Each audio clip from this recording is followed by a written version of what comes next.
Las 9 menos cuarto, las 8 menos cuarto en Canarias. Juan Ramón Rayo, buenas tardes todavía. ¿Qué tal? Buenas tardes, Peter. A ver, Rayo, tengo muchas cosas para ti, pero como te he citado en el resumen que hemos hecho de las noticias a las 8:30, tengo que preguntarte por eso. Porque a lo mejor lo de las previsiones económicas que hace no ya los organismos externos, sino el gobierno, no tiene ninguna importancia. Pero si la tiene, ¿cómo mantener que vamos a crecer un 6,5% cuando hasta la IREF y el Banco de España te dice que de milagro vamos a pasar el 4%? Y el BBVA dice que raspadito, raspadito. ¿Tú cómo lo ves, Rayo? Bueno, yo creo que en el contexto actual es claro que los riesgos a la baja son muchísimo mayores que los riesgos al alza. Por tanto, la previsión del gobierno a mí me suena, en ese sentido, marciana por dos motivos. Primero, que este año vayamos a crecer más que el año pasado, en principio ya debería llamar la atención, porque el año pasado fue el año del rebote inicial con respecto a los más bajos fondos que tocamos en el año 2020. Por tanto, lo lógico es que la mayor parte del crecimiento se hubiese concentrado el año anterior. Bueno, podrían decir los fondos europeos y demás le dan un impulso adicional al crecimiento y quizá pues se vaya a crecer más. Bien, pues podría ser, pero ya digo que esto de entrada debería ser llamativo. Pero es que además, si tenemos en cuenta el contexto económico en el que nos encontramos y en el que nos vamos a encontrar, nos encontramos en un contexto económico caracterizado por una alta inflación, y no solo inflación en general, sino encarecimiento del precio de la energía, que es uno de los componentes básicos en cualquier economía, pero del cual la economía española es especialmente dependiente. Pues claro, ese contexto actual ya es malo para el crecimiento. Y de hecho, por ejemplo, lo vimos en la segunda mitad del mes de marzo, en la que sí se creó empleo, pero bastante menos empleo del que anticipaba el gobierno. Pero es que además todo apunta a que nos vamos a sumergir en un panorama bastante peor. Lo que parece que viene a lo largo de este año son subidas de tipos de interés que podrían llegar a ser mucho más intensas de lo que se anticipaba hasta la fecha. Y lo serían en todo caso para combatir esa inflación en la que estamos sumergidos ahora mismo. Entonces, claro, si podemos ir hacia subidas de tipos de interés bastante agresivas, el crecimiento no va a ir a mejor, va a ir a peor. Y es que, de hecho, si se suben los tipos de interés es para enfriar la economía, y al enfriar la economía que los precios no suban tanto. Pero claro, si enfrías la economía no creces más que el año pasado, creces menos.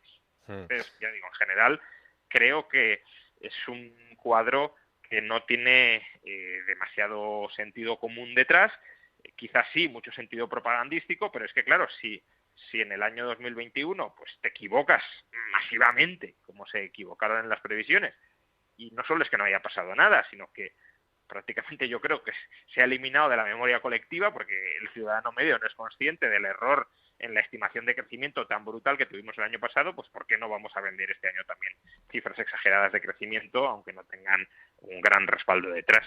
A mí de las previsiones del Banco de España del martes no me llamó la atención el hachazo al crecimiento, sino que dijera que el IPC de media iba a ser el 7,5% y que hasta verano teníamos que acostumbrarnos a subidas del 9 y del 10%, que te acuerdas la semana pasada hablábamos, Rayo, que cuando tengamos subidas del 5% nos van a parecer poco, pero claro que serán subidas del 5% de los precios sobre la subida que estamos teniendo. Y claro, tú decías, para curar esto va a doler. Y fuiste de los primeros analistas económicos que empezó a hablar del Euribor. Todos estábamos centrados en el IPC, subidas de precios, y tú dijiste, ojo con el Euribor, ojo con las hipotecas. Ahora el Euribor sigue subiendo. En marzo marcó su tercer mes consecutivo al alza. Y ahora lo que tú decías de subidas de tipos,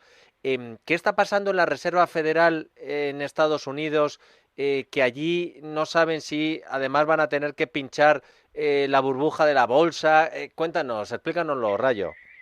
Sí, efectivamente, es que la inflación se cura así, se cura así y es enfriando la economía, y enfriar la economía pues es destrucción de empleo. Destruyes el empleo que has creado insosteniblemente antes, pero claro, lo destruyes, es pinchazo de los activos financieros e inmobiliarios.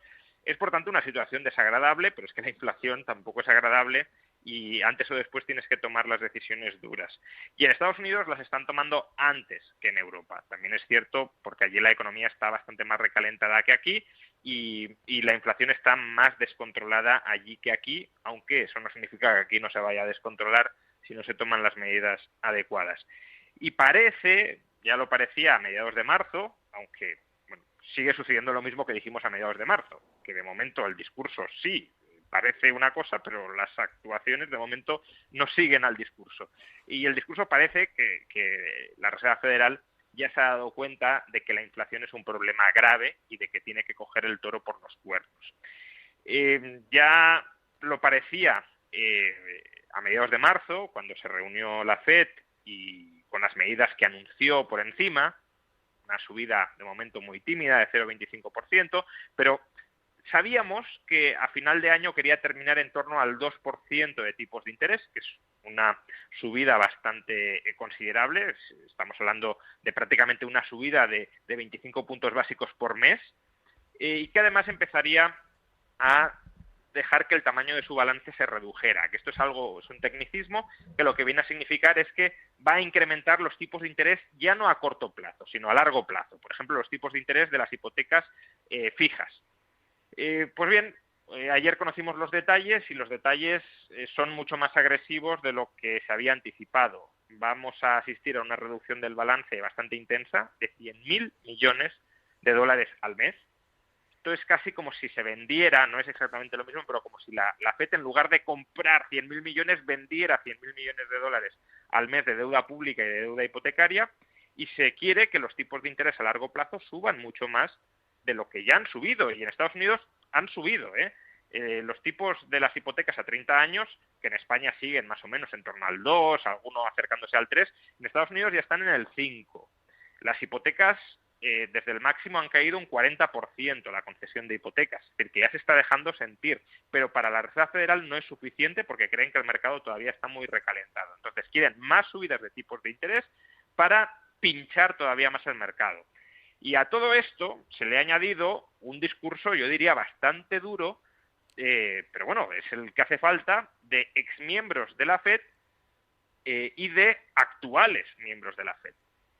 Ayer, en unas declaraciones bastante contundentes, el ex gobernador, el expresidente de la Reserva Federal de Nueva York, dijo que la Reserva Federal de momento no está teniendo éxito y que para ser verdaderamente eficaz va a tener que causar, y aquí no sé si me ha copiado, no creo, pero vamos, que va a tener que causar dolor en el mercado bursátil y en el mercado inmobiliario de Estados Unidos, que los inversores bursátiles van a tener que perder mucho más de lo que han perdido hasta ahora, porque si no, digamos que lo que dice la FED no va a ser creíble. Y hoy, un miembro de la FED, es verdad que es el miembro más halcón, el más preocupado por la inflación, Bullard, ha dicho James Bullard, que no vamos a terminar el año en el 2% de tipos de interés, no. Vamos a terminar, o él quiere que terminemos, ya veremos, en el 3,5%. ¿En el 3,5%? 3,5% en 8 meses. Es que, de hecho, lo que está anticipando ahora el mercado ya no es que vamos a ir de subida de 0,25 en 0,25. Ahora las subidas que se espera en cada reunión son de medio punto. Y hay algunos que hablan incluso de una subida de 1 punto en alguna reunión. Entonces, vamos a un endurecimiento de la política monetaria que va a ser bastante fuerte en el corto plazo. Y eso se va a tender a replicar, quizá no con tanta fuerza, pero se va a tender a replicar en Europa, porque si no la depreciación del euro sería fortísima. Y claro, eso significa Euribor creciente y deuda pública creciente. No perdamos de vista el mercado de deuda pública, que también vengo avisando de esto en las últimas semanas. Los medios de comunicación están empezando ahora a prestarle algo de atención. Hemos pasado a finales de 2021 de un tipo de interés de la deuda pública a 10 años de España del 0,6%, que era un tipo pues muy moderado, ahora está por encima del 1,6%, que es el tipo prácticamente más alto desde el año 2015, cuando el Banco Central comenzó a comprar deuda pública. Esto no parece que vaya a seguir, que vaya a cambiar de rumbo y que vaya a volver hacia abajo, sino que parece que va a seguir hacia arriba. Y por tanto nos estamos acercando a un escenario donde financiar los déficits ya no va a ser tan barato y donde por tanto los gobiernos van a tener que hacer ajustes y por tanto ese cuadro macro de crecimiento de más del 6% apoyado en un déficit público exorbitante, pues quizá no es un cuadro macro que tenga el sentido que el gobierno quiere que tenga y quizá tenga todavía menos sentido del que hemos apuntado al principio de esta intervención.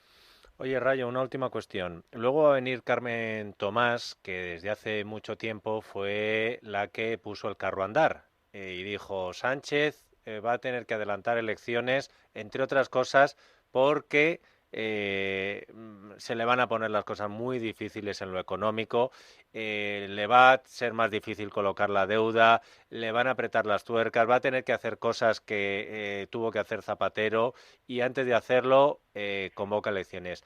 Mucha gente se ha ido subiendo al carro de Tomás a lo largo de los meses. ¿Tú crees que la situación económica se puede poner tan chunga como para que antes de llegar a ese escenario un presidente tuviera que adelantar elecciones? Hombre, yo creo que efectivamente vamos por un camino donde todas las expectativas que tenía este gobierno, salimos de la pandemia, metemos aquí una inyección brutal de gasto público financiado por Europa, la cosa va a tirar para arriba muchísimo, se va a crear mucho empleo y en esa situación, además, tras la presidencia de la española de la Unión Europea, pues las cosas van a ir incluso políticamente muy bien. Yo creo que ese cuadro se está oscureciendo bastante por las subidas de tipos que se están anunciando y que se van a endurecer. Y de hecho, Moreno Bonilla ya anticipa que quizá anticipe elecciones y el motivo creo que es significativo. Ha dicho, porque los presupuestos que vamos a tener que aprobar para el año que viene no van a ser presupuestos donde nos vamos a dar muchas alegrías. Entonces, mejor cerrar la victoria electoral antes de anunciar las penas al electorado que no después. Juan Ramón Rayo, le vamos haciendo a usted hueco en el carro de Carmen Tomás, aunque ya te digo que desde hace tiempo va cobrando entrada, va cobrando el ticket porque el carro, a pesar de que no se mueve por gasoil, sino que es el burro el que tira, pero el burro come alfalfa y, y ha subido los precios también. ¿Es Dime. ¿Un ticket indexado a inflación o no? Porque si no, serán 4 duros al final. Eso se lo tengo que preguntar a Carmen Tomás, porque después de la reunión entre Sánchez y Feijóo parece que aquí deflactación ninguna, y si no lo hace el presidente del gobierno, ¿por qué lo va a tener que hacer Carmen Tomás? Así que pues entonces se volverá caro, aunque sea en términos nominales. Rayo, afloja el bolsillo que hay que pagar de vez en cuando, que el carro no sale gratis, que además se han sumado muchos más y el burro está bastante cansado. Un abrazo, profesor. Un fuerte abrazo, hasta la semana que viene.